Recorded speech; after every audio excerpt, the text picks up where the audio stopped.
Hitler is on the brink of doing what Napoleon failed to do: conquer Russia. For the Russian people, the war is an unbroken agony of siege and defeat. In Leningrad alone, 350,000 civilians die of starvation. Russia reels and calls on her allies for help. Open a second front, cry the Russians, hoping to divert the German divisions at the gates of Leningrad, of Moscow, of Sevastopol, of Stalingrad. The German guns keep pounding.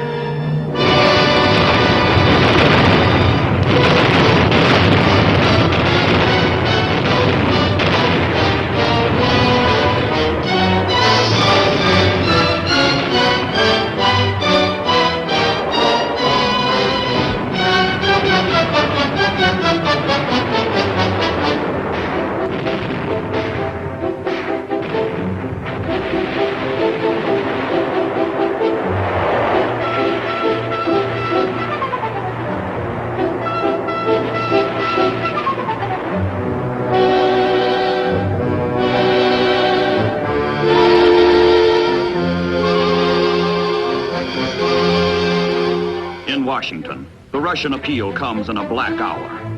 Everywhere there is victory for the Axis. Nowhere can the democracies do more than hold their own. Action, bold, decisive action, can no longer be delayed. Roosevelt and Churchill must strike. But where? How? The statesmen of democracy ponder the issues and decide. Invasion, a second front. The orders go out to America, to England. The transatlantic planning begins. Target, top secret. In England, General Eisenhower, newly appointed American commander for Europe, directs the overall strategy. The United States has been at war only a few months, and her means as yet are limited. The Marines on Guadalcanal need all they can get. But the pressure of events is inexorable. The Allies cannot wait, and time will not wait.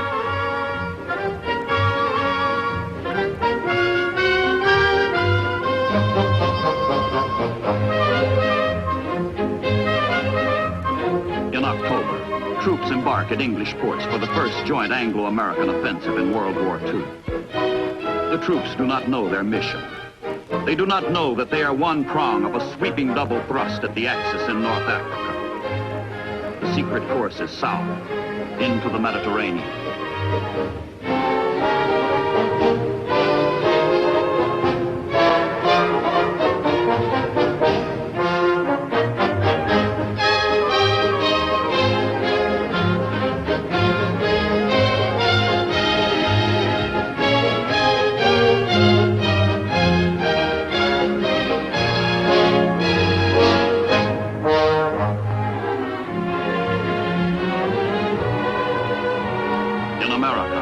The other prong of the assault is hurriedly forged at East Coast forts, where untried and untested troops, fresh from civilian life, are brought together for the greatest amphibious operation yet attempted.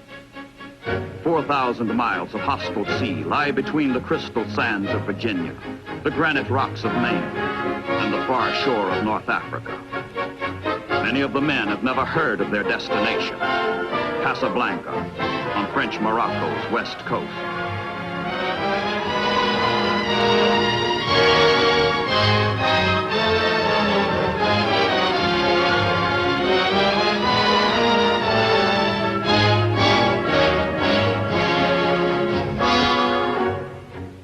Most of the troops have never been to sea before, and half the young sailors of the convoy are sailing the ocean for the first time. The Allies hope to trump some Axis tricks in a bold move which skeptics call premature. The chances of success are rated no better than 50-50.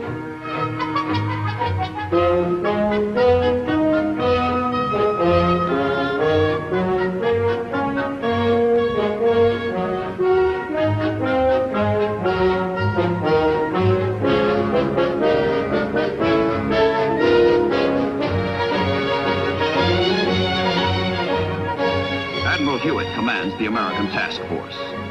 Rumors circulate that the ships are headed south for maneuvers. But Task Force 34 is in deadly earnest. The operation is christened Torch, And on these men and ships falls the job of lighting the torch and keeping it burning.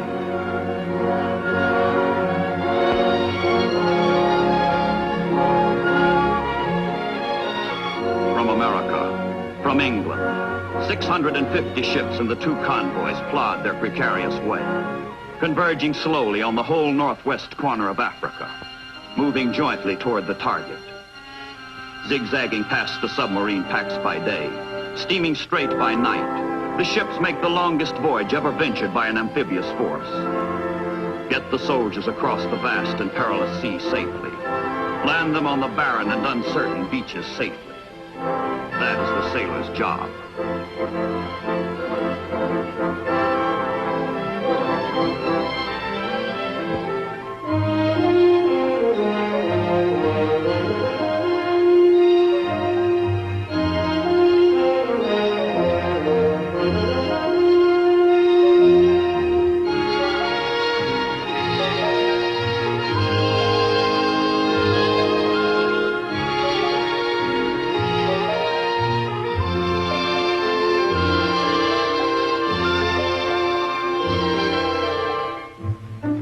Sailors on watch are charged with the safety of the ships, gravest of responsibilities.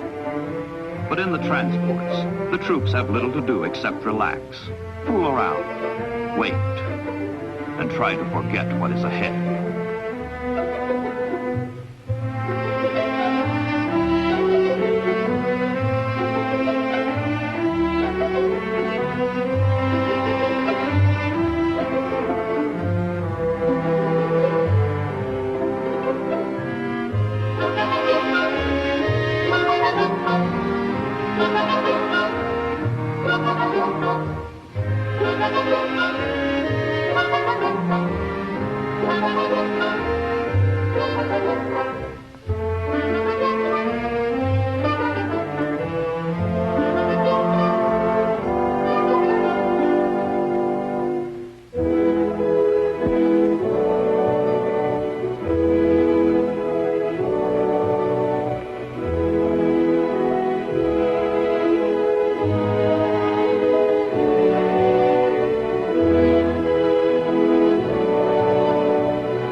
Briefings, discussions prepare all hands for the coming invasion.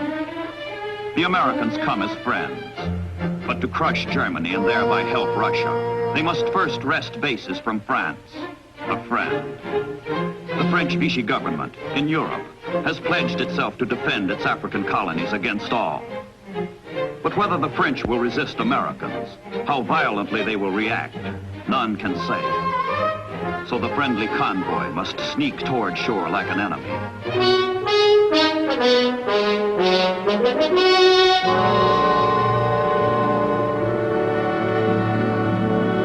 Now the convoy lies off the coast of High Barbary.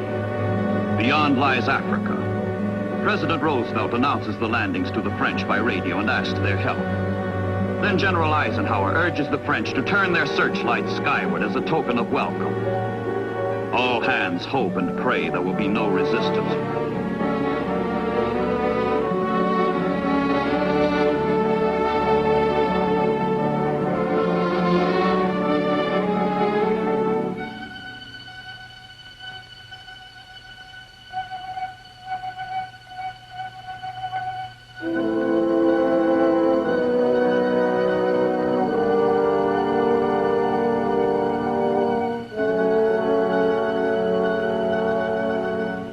H hour comes in the hazy dawn of November 8th, 1942.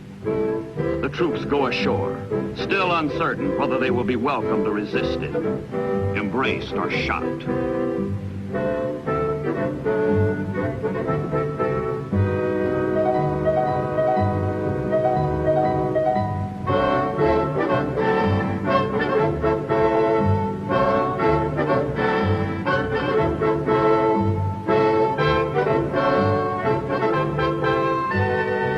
Signal. No resistance. But the searchlights are deceptive. The lights are hostile, not friendly. The French are confused. They have not heard the Allied broadcasts, and military leaders loyal to the Vichy government decide to fight.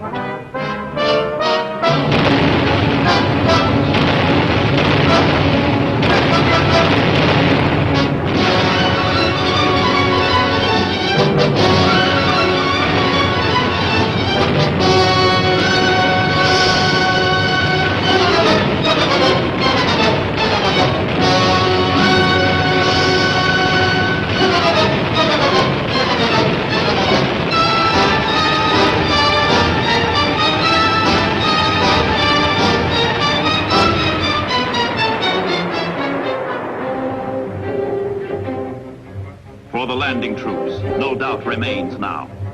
They will be resisted. The shores are hostile. The French are fighting. But the assault proceeds as planned, and the troops head for shore on either side of Casablanca, the target. And lying at anchor in the harbor of Casablanca, more trouble. Ships of the French Navy.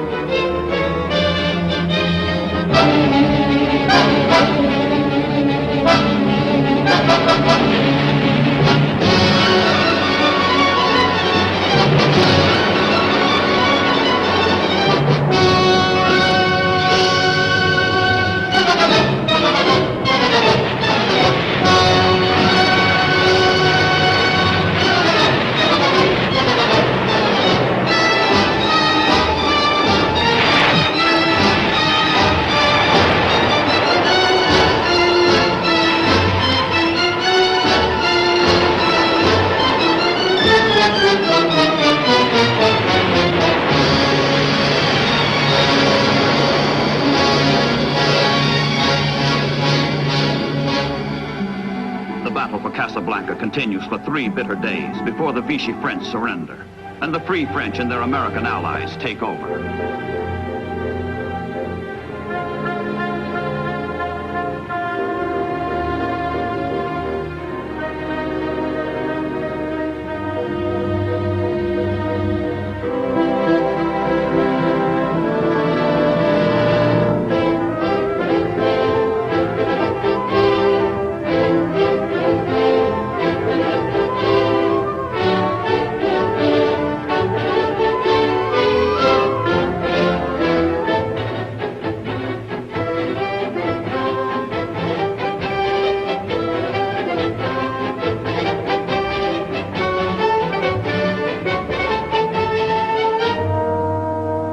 Casablanca's harbor, a major prize.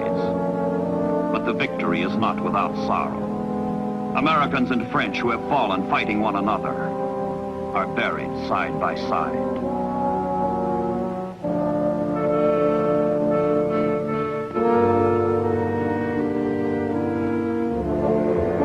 A German commission sent to negotiate with the French is trapped in Casablanca. This, says the general who heads the delegation, is the worst setback to German arms since 1918.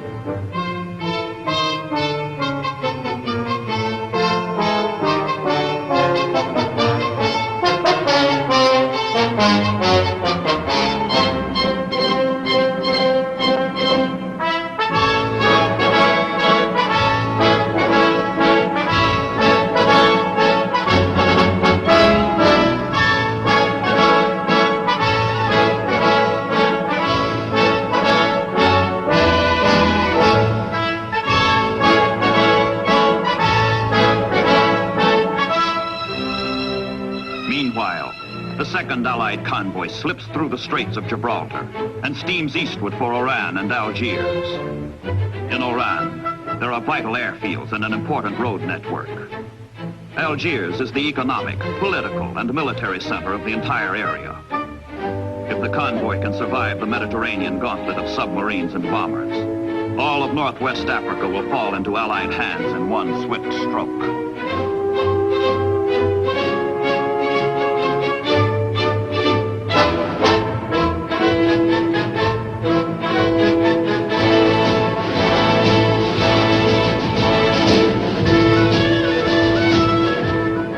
With some help from the French, the tactics work. The landings are the first major Allied victory in the war against the Axis. 3 days after the first troops touch the beaches, French North Africa is a fighting ally. The French themselves are now free to join the march against the common enemy.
At their newly won seaports, the Allies begin the enormous buildup of supplies in preparation for the ultimate conquest of all North Africa.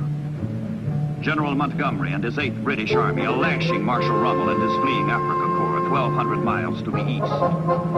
In the west, the Allies must make ready for a drive into the desert to catch Rommel in his flight and squeeze him to death. The campaign that began as an amphibious assault becomes a grinding struggle for supplies.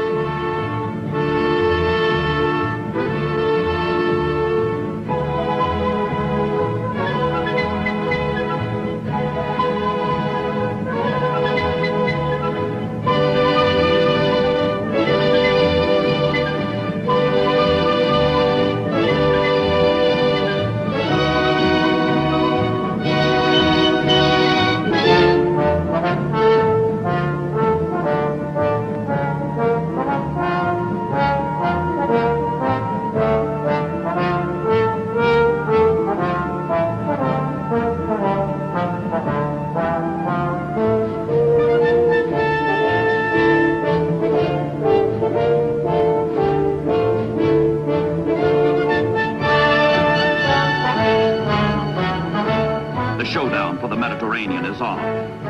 All supplies, all Allied soldiers must be brought in by ship. The campaign depends on the ports and the navies that control them.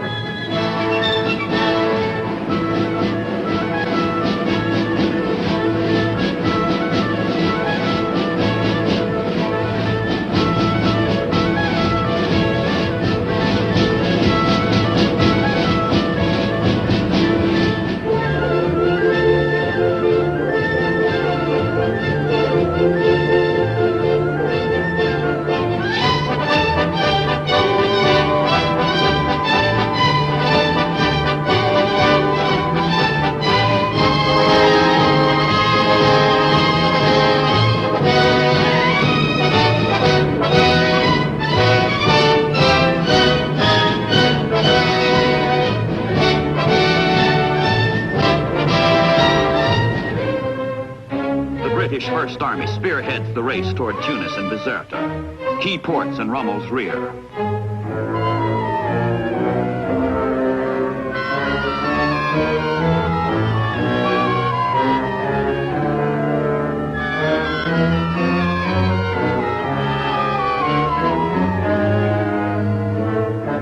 But the Desert Fox and his unbroken Africa Corps reach Tunisia first, checking the Allied move and nullifying the chance for a quick German defeat. Rommel's dream of taking Suez is shattered, but the the Nazis still have a firm grip on North Africa. They will not let go. Into Tunisia, across the Mediterranean narrows from Sicily, the Axis High Command sends streams of transport planes to reinforce Rommel. Swiftly, efficiently, the Axis begins its own build-up to counter the Allies.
Are now pushing Rommel from both ends, from the east, from the west, and they keep pushing him, and pounding him, and pushing him.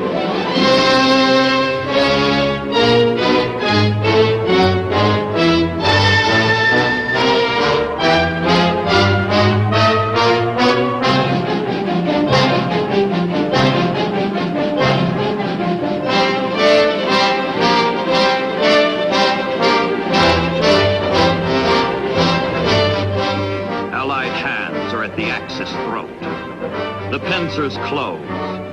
The sands run out for Rommel.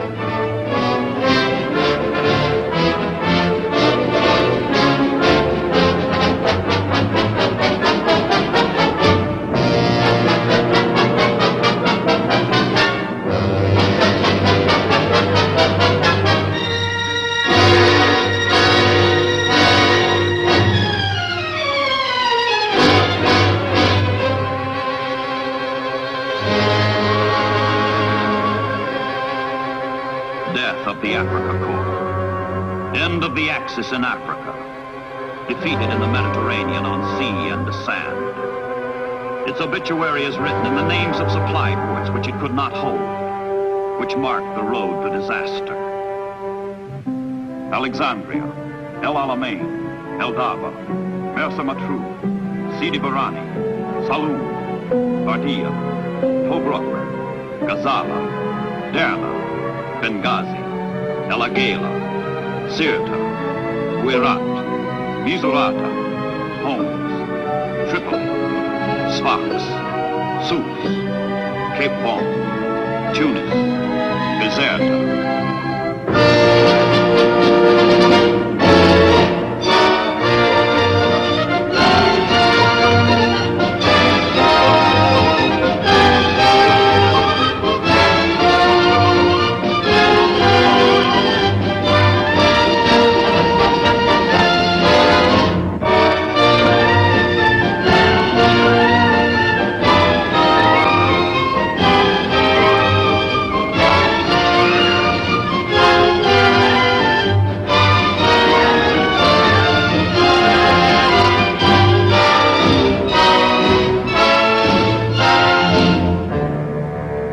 250,000 Axis prisoners. With the 300,000 additional Germans lost at Stalingrad, the face of fascism shows the first furrows of defeat. It is not yet the beginning of the end, but it is the end of the beginning.